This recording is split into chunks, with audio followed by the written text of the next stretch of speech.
Good afternoon and welcome to Future Ready, your transition to employment programme. So this is the fifth of six of a bite-sized webinar series designed to support newly qualifying healthcare learners to transition confidently into employment. As I said, there are 6 in total. They are all recorded and will be stored on the East of England Multi-Professional Learner app. If you haven't already accessed this, there will be an opportunity for you to download the app via QR code at the end of this webinar. There's lots of useful tools, and electronic copies of this presentation will be stored on the app. It contains loads of useful information and support for you, so please do use it. So this is the agenda for today. We've got about 45 minutes or so, and as I said, we are recording this webinar for colleagues who are unable to join. We know this is a really busy time for our healthcare learner students, hence the recording. So I am joined here today by my wonderful colleague, Cate Morgan. She is a senior clinical advisor with workforce training and education across the East of England. I haven't already introduced myself, and I'm Miriam Coffie. I'm a workforce supply lead and I work with Cate in the East of England. So over to you, Cate, take it away. Thank you so much. And thank you, Miriam, for, I think you and I are running tag team on today, so I'm hoping it will be really helpful. But if there's anything you particularly want to know, please feel free to put it in the chat and we'll try and respond to any questions that you have. So we really wanted to talk today about that actual interview moment, and it's quite nerve-wracking. I've done sessions, profession-specific sessions along these lines already, and hopefully this will just give all of you an opportunity to get some key messages for yourself so that when you're going into that interview situation, you feel fully prepared. All of the things that I'm about to tell you are on our Healthcare Learner Toolkit app. So we're doing a big plug, and the QR codes are available. But the Student Hub was developed by students for students last year, and it's a really good resource. It's linked off our Healthcare Learner Toolkit app, and everything I'm about to tell you is based from that, or it's actually already in there. So you should be able to go and look on that site, and you can also search Student Hub NHS, and this will always come up too. Next slide, please. So the Student Hub itself has got profession specific, and it's got lots of generalists. So I'm just going to focus on the nursing Student Hub, but it's replicated within AHP, and it's also replicated for midwifery. So there's lots of really important things within the Student Hub, really good advice that will help you, but it translates across all professions. And then there is that profession specific piece. So I'm just going to do a little look on the nursing Student Hub. So the advice on there is about how to apply to be a student nurse, how to search for your first roles as a newly registered nurse, and the same would apply for AHPs and midwifery. Preparing your job application, preparing for your interview, and then preparing for that first job. So when you're actually going to an interview, the advice is to visit the location beforehand. There's actually not knowing where you're going to be and how you're going to park and how you're going to get somewhere actually can add to your anxiety and worry and just general stress before you go into these situations. So it's always good if you can visit beforehand, and that would be the top advice really, and planning for those delays and that checking that parking and transport. I think in terms of understanding the role in the organisation, it's really good to do your homework. I think when you're applying for a job, we'll talk about academic discipline, but use your academic rigour. Make sure that you really understand the role and the organisation, and we'll talk a little bit more about values of the organisation later in the presentation. Really research the service. Knowing what the service is providing, what they're there to do, is important. And if you've got contacts and you're able to reach out and have a pre-meet, or you can usually ask when you go through the application process, you can usually ask to meet the panel members or the person recruiting into the role, just to chat to them about how they see the role, how they see it developing or evolving, if it's something that's going to have a development opportunity there for you as well. As I said, knowing their values is really key. Most organisations will have a set of values that will form part of an interview process. So we'll talk about how you can prepare for that, but you do need to make sure you're really clear about what those values are. And if you're applying for multiple employers, it's being really clear in your own mind that you're not mixing them up as well, because they will be specific to that organisation in terms of how they're recruiting. And most organisations do something called values-based recruitment. So they're often looking for those words, whether it's safe or compassionate or quality or kind, whatever those words are in those values. They're looking for that when you're recruiting them. So you're being recruited. So when you're applying and when you're going through the interview, bear those words in mind. You can, as I say, contact the employer in advance if you need any reasonable adjustments. And this is particularly if that's something that you will need. And also on the day, it's always worth taking a copy of your CV or some certificates or references if they request it, and any pre-employment checks and IDs if you're going there face to face. Okay, next slide, please. Now, when it comes to interviews, first impressions count. We know that because we are healthcare professionals, and we've been taught that it does make a difference, and our role is to treat everybody with respect and dignity. But when it comes to interviews, those first impressions are still there. There are still people interviewing you. And so it's just remembering that is part of of the way that we're all set up. So trying to look the part might be the thing that just gives you that edge. So looking smart and professional, clean hairs, nails, shoes, teeth, the things that you would expect to see when you're professional at work. And we also suggest just taking one bag and a bottle of water in with you. If you're taking in lots of coats, or no, it's not required in the height of summer, but lots of coats or other large bags and things, it can look cluttery.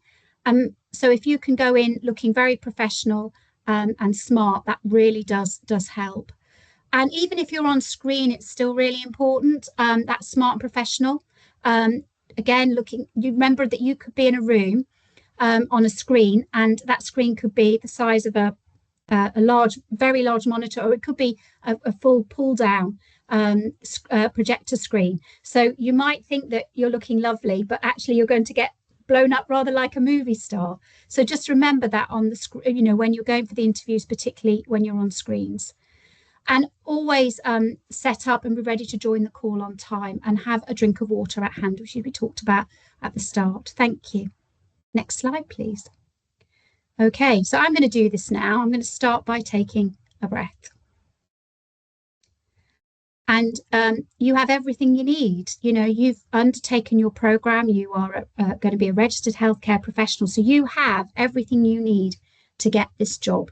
So this is just about just giving you that edge, and that's what this webinar series is for, is to just give you hopefully those things that will really set you up to succeed. So in person, it's making good eye contact, and that really does help. Not staring at anybody for any length of time, but just making sure that you've acknowledged everyone in the room, just as you would when you were caring for your patients. And it's really important to greet people. Nice to meet you. You might, whatever phrase suits you, but thinking about being professional in that situation. And also what can happen, particularly if people have got name badges on, and it's same when we're on screen, you can overuse people's names when you're nervous. So just remember to acknowledge people. Say it's lovely to meet you. You might say their name, but just keep it at that without overusing it every time you're speaking to them and being repetitious. Listen to instructions really carefully, and if you're not clear, ask them to repeat the instructions again. It's just about being really focused and scanning the panel, making sure you're not just focusing on one person, but actually making sure you're listening really hard. And I want to try to say positive things. It can be quite easy perhaps to say something negative, perhaps about maybe a placement you've had or something that's happened. But I think in an interview, your job is to sell yourself and your experience in a positive way.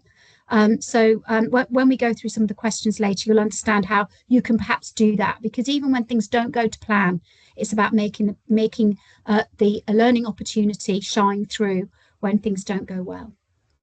And smile and be polite to everyone you meet. And that means on the way in and on the way out, because you don't know who you're going to meet. It could be the chief nurses walking past.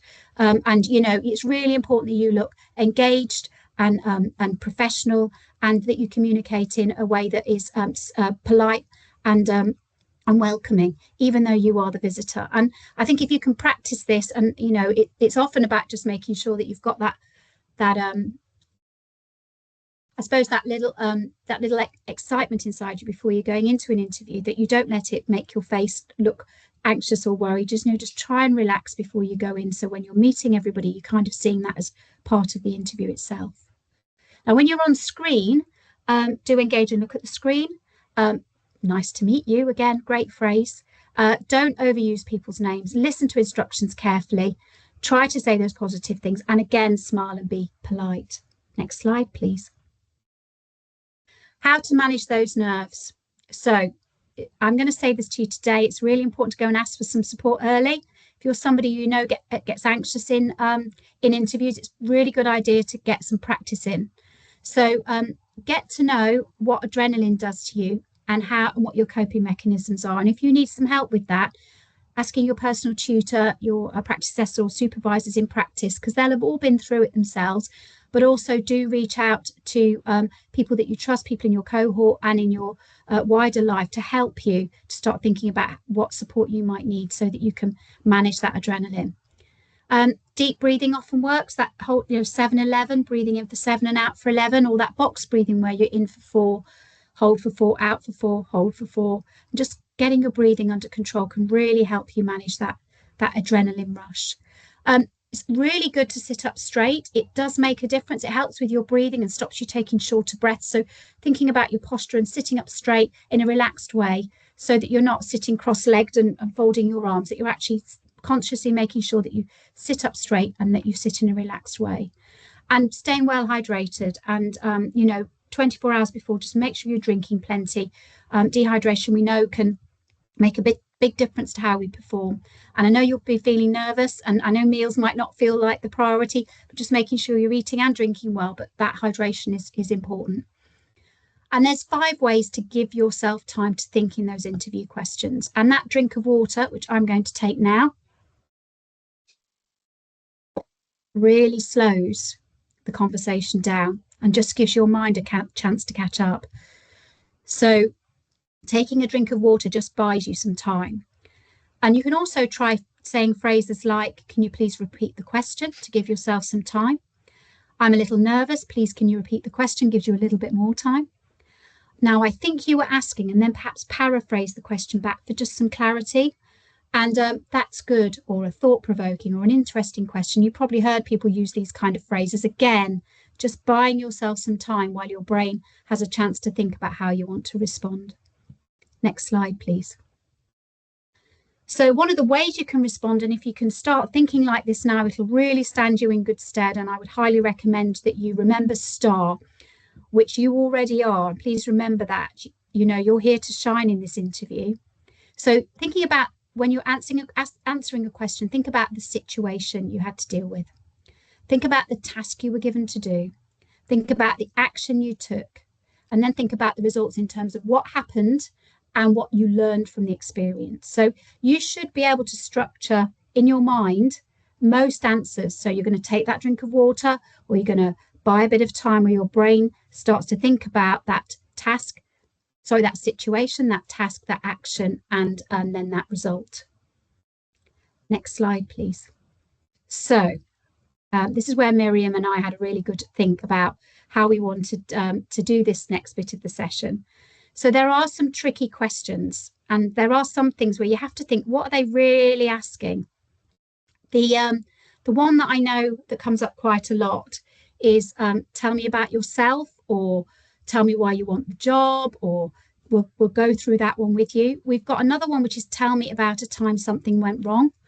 And then how do you cope in a stressful situation? And these are tricky questions, but they often ask them in ways that don't appear to be, this is the question. But most interviews will have these in somewhere, somehow. So if you can prepare for these questions, you won't get thrown, because most of what you'll have already prepared for the answers, and we're going to talk you through that now.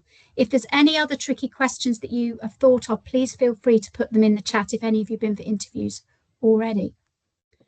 So in terms of the first one, tell me about yourself, what this really means. Well, they want to know why you want the job, and they want to know if why you want to work there, and so they want to know why you wanted to be a nurse or a midwife or an AHP. They might also want to know a little bit about you, just a little bit. So I think it's about thinking about this very starish. Okay, so the first thing is to write it out. If you can write this out like you would in an academic assignment, that's really helpful. It just helps you to really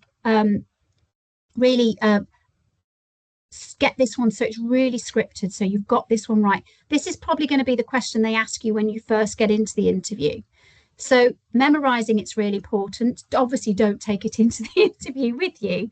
But you know what you want to be doing is thinking of 4 or 5 good reasons, using that star, and then finishing on that last line. And I want to say the word punchline, but really give yourself a last line that's nice and strong, and then you can stop. I think there's always a difficulty when that adrenaline's kicked in with that first question, that you say lots and lots and lots and lots and lots, and then you gradually lose that momentum and you don't get that final line right. So give them that star structure. And then what I would also advise is read it out every day, in days before the interview, because this is the one that's coming from in here from you. You know, why do you want this job? Why do you want to work here? Why did you want to undertake the professional course you're doing? All of those elements to this question. You know, how did you prepare for this interview is equally one that, you know, because you've had all this training. So a lot of it is about you, because they want you to tell them about you. And we can't answer that one for you very easily today, because it is your answer. And the only thing I would say is that I often take myself off on a walk, and I advise colleagues to do that. Why do I want this job? Is a really good question to start with. What do I want to tell people about me, about why I want this job? What do I want to tell people about me, about why I want to work here? And what do I want to tell me about why I came into this profession and what my hopes are? So that is what this question is asking. So take yourself on a walk and ask yourself, why do you want this job? Thank you. Next slide, please. Thanks, Kate. Some great advice there. And I think really useful to start with the tell me about yourself. We've both done a lot of interviews, and we would say that's the gentle first question into an interview. But actually, it could be one of the toughest ones, can't it? What I think is also a really tough question is tell me about a time something went wrong. This question is really less about the mistake or the issue that went wrong, and it's more about you as a person. How did you respond to the challenge? What was your accountability? What was your learning? What was your role in all of this? So one of the ways that we can structure a response to tell me about a time something went wrong is April. And that's accountability. And that means accountability and honesty. It's really thinking about, did you take ownership of the issue when something went wrong, if you had a part to play in it, or did you deflect blame? And that's really thinking about you in terms of yourself. Are you comfortable about being transparent about errors? And that's really important, because that's a real value within the NHS. They're really looking for a response that says that you recognised your role in a situation and you took responsibility for it. You're going to have to do that as a registered professional. The next part is around problem solving, and this is problem solving very much under pressure. It's actually, how did you respond when things went wrong? Did you act calmly? Did you take appropriate steps? Or actually did everything just go apart? They're looking for here some form of structured thinking, and really importantly, your ability to prioritise, especially important in a healthcare context. Then in terms of resilience and professionalism, it's actually, how do you handle stress or setbacks?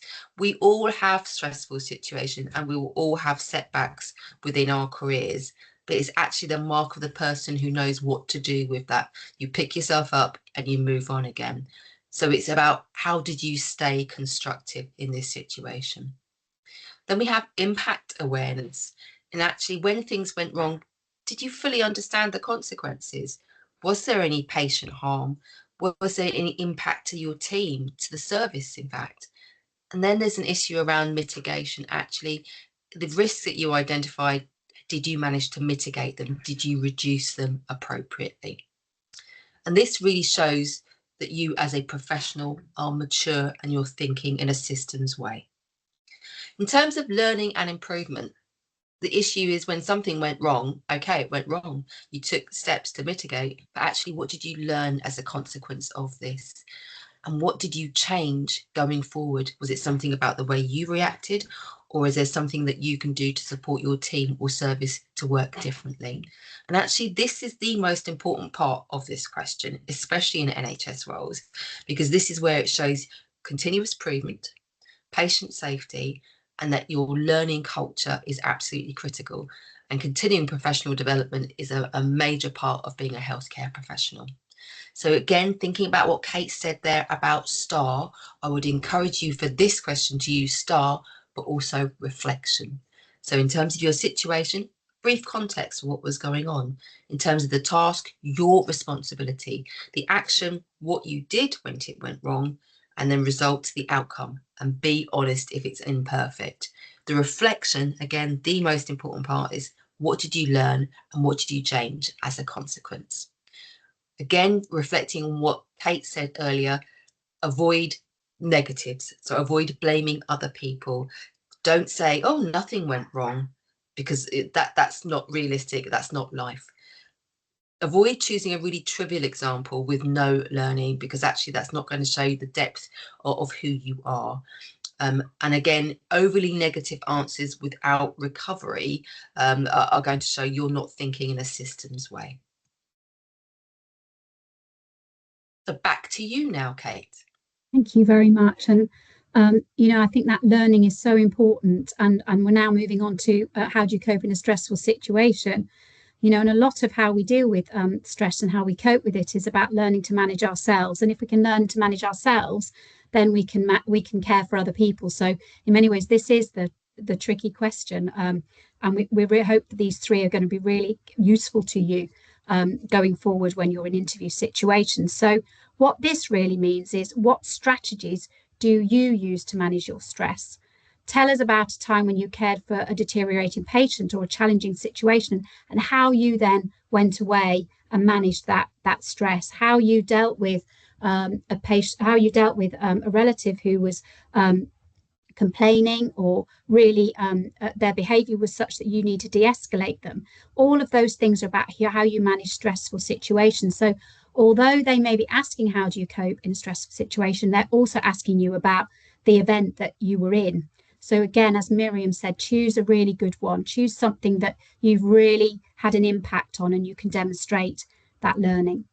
So what we might say is, under STAR, if we're going to look at STAR, what might be stressful in healthcare. So really thinking about what's already happened and choosing a good one. So in healthcare, I recognise stressful situations are inevitable, and therefore I've developed practical strategies to stay calm, focused, and provide safe patient care, because that's the fundamentals of what we're looking for. For example, during a clinical placement, I cared for a patient whose condition suddenly deteriorated. And while the ward was already busy, or the clinical area was busy, or the GP practice was busy, it was initially overwhelming, but I focused on staying calm and prioritising my actions. And I quickly alerted the registered nurse or registered practitioner, and I followed escalation protocols and ensured the patient was safe while supporting the wider team.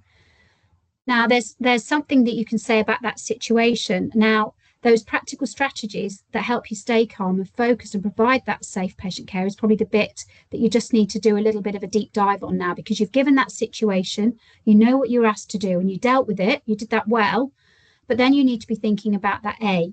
So, for example, you were caring for that patient during a clinical placement when they deteriorated. So although you stayed calm and focused, you also knew that you needed to deal with that stress inside. And that's one of your actions. And you spoke clearly with the team, ensuring everyone was aware of the situation. So your communication was great, but you also need to be thinking about who you're going to communicate after the event with to de-escalate yourself and find some way of release. So that's one of the ways that you deal with situations. And then what you at the end of the R, you relied on what you'd learned, which helped you feel more in control, because that's one of the ways that we can use that reflective cycle, whichever one you use, to bring us back round from a stressful situation, what actually happened, good or bad experience, and then back through to what you would do differently next time. So in terms of how you handle stress, is it something that you learn, you reflect, And then you're able to use that experience to build your confidence in the next scenario that you're in.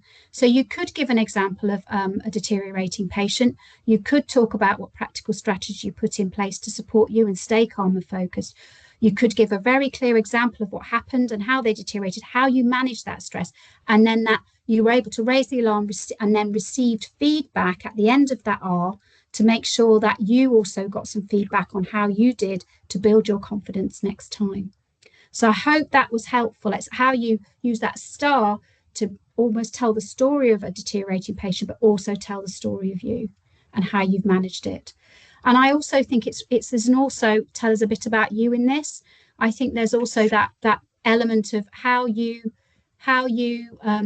release stress at the end of the day, how you are able to, whether it's through exercise, whether it's through relaxation, whether it's an external hobby, all those things that allow you to have a perspective on the fact that we work in quite an intensive, stressful situation, but actually have that perspective on life with those other mindful hobbies or other outlets for your energies. So it's just that little bit into that as well. So hopefully these 3 questions will allow you to really be able to shine as you.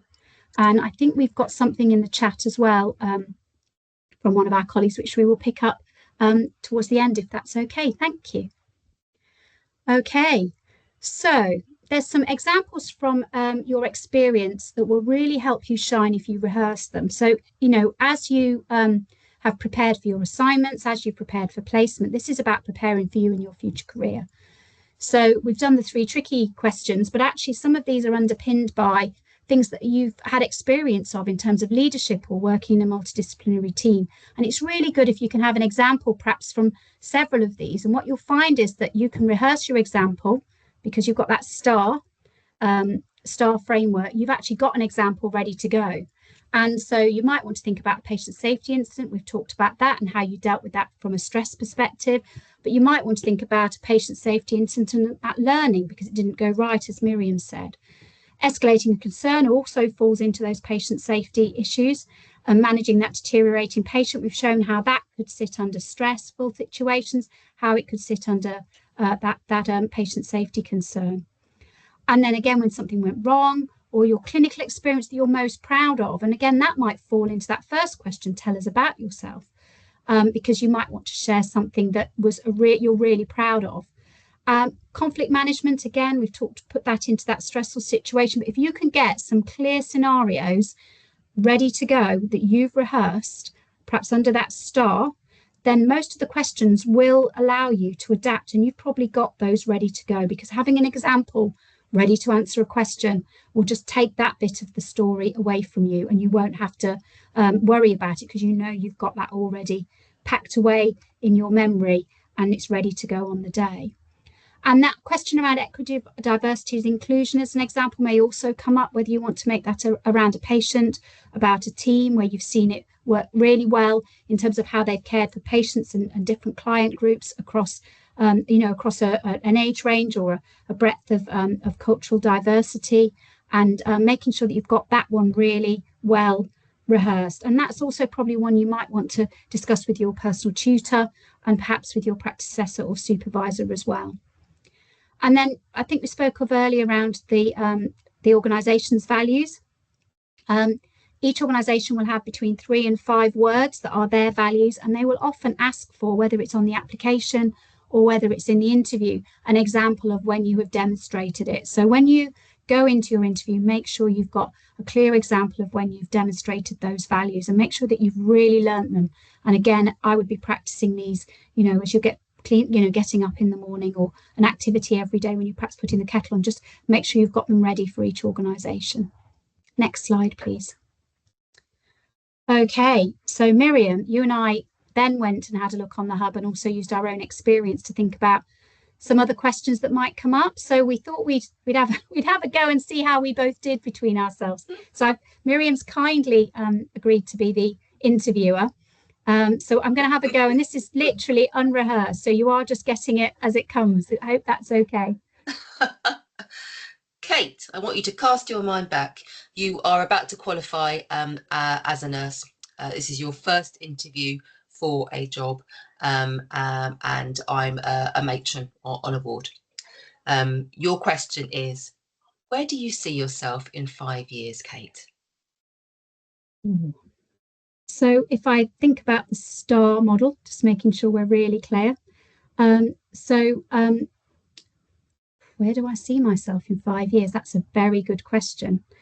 I'm going to have a little drink of water as well. Give yourself some space to think about it. Yeah. Absolutely.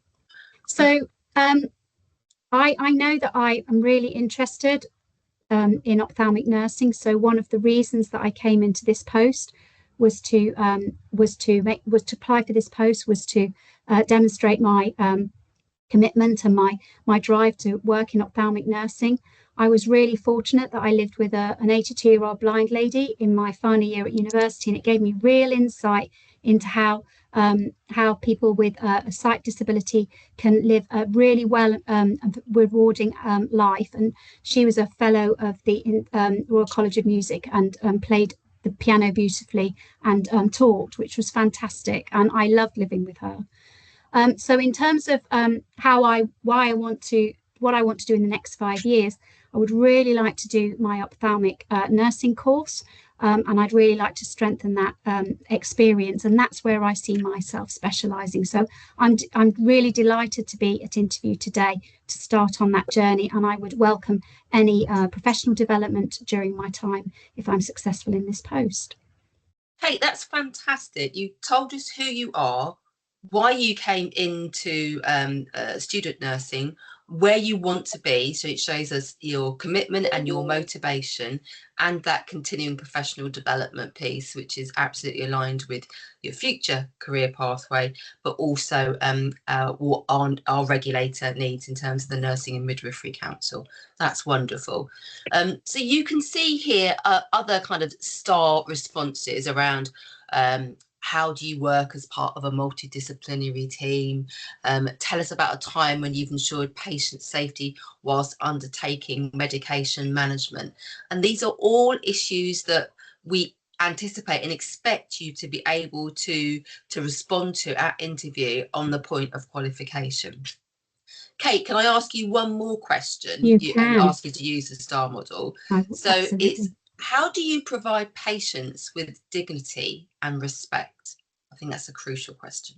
It's a very good question. So I think what you're asking me is, when I'm caring for patients, how do I ensure that I demonstrate that I'm treating with that dignity and respect? Absolutely. Okay. So I always uphold my professional code of conduct and treat patients with dignity and respect. And I really would like to work in this department, because I feel that I can add. I'm going to stop there because I'm a little nervous, as you can see. So the situation I had to deal with was in accident and emergency, and I was on placement. And the task I was given to do, I was asked to transfer a patient on a hospital trolley to the ward. And the patient told me that they were 102 years old and they'd had no sleep, and that the main thing that they were worried about was needing to find their walking stick. And it was something that they had a story behind around. Their husband had bought it for them before they passed away, and they'd had it made. And they were really anxious about their belongings in this situation. And they were frustrated and agitated about not being able to find it. And they've asked several members of the team for help without being able to locate it. And the accident emergency part was really busy, and there was a lot of movement. So in many ways, this stick felt like it might have been something that had just got mislaid somewhere. And because they described the stick and explained that it helped them with the mobility, it helped them to mobilise to the toilet, and they wanted to maintain their independence. They were very clear that they knew that they would need it. And so I took it very seriously. And so we had a real proper look. And actually, it was about respecting what the patient was telling me. It would have been very easy to let that go. It would have been very easy to not respect what they were saying that was important to them at that time. And it's important that they maintained their independence. And their stick was also their possession. So it may not have been a stick. It could have been something, of financial value. So I actively listened and was able to locate the stick, which interestingly had wedged itself down the side of the trolley and was kind of slightly underneath the mattress, and it meant that it wasn't easy to find, but we did go back and really think it through and what might have happened to it. Now the result was that, and what I learned from the experience was that the patient was truly grateful and utterly delighted. It was a real relief to them because they wanted to stay independent. You know, they hadn't come in because they'd had a fall. They'd come in because they had felt unwell and their family had brought them into hospital. But actually, as it was, they were transferred to the ward. They were able to sit up in a chair and mobilise safely when I transferred them. And they maintained their independence. And I received feedback from the ward that they were actually discharged back to their home and their family after some tests about 2 days later. And we know that from you know, if we don't maintain people's and individuals' mobility, they can lose it very quickly. So I do feel that I was part of that discharge home and enabling somebody who at 102 could really enjoy being in their home and not spending time in hospital that wasn't needed. Thank you. Kate, thank you so much. I think you really demonstrated beautifully there, STAR, in terms of giving us a really robust response. So thank you. So there's a real important piece around ending an interview, like we said at the beginning when we talked about STAR and tell us about you, because that's what the interview is all about. It's an opportunity for you to tell the interview panel about you. But there's a way of ending an interview, and you know, we said about that punchline as well. It's just about making sure you have it well rehearsed so that you don't have to worry about this bit either. So it's always good to say, if I'm successful today, that's a really good opening line for whatever you're going to ask. And you might be given some time to ask some questions if there's sufficient time left in the interview. And so you might want to say, what does the preceptorship programme involve here at this organisation?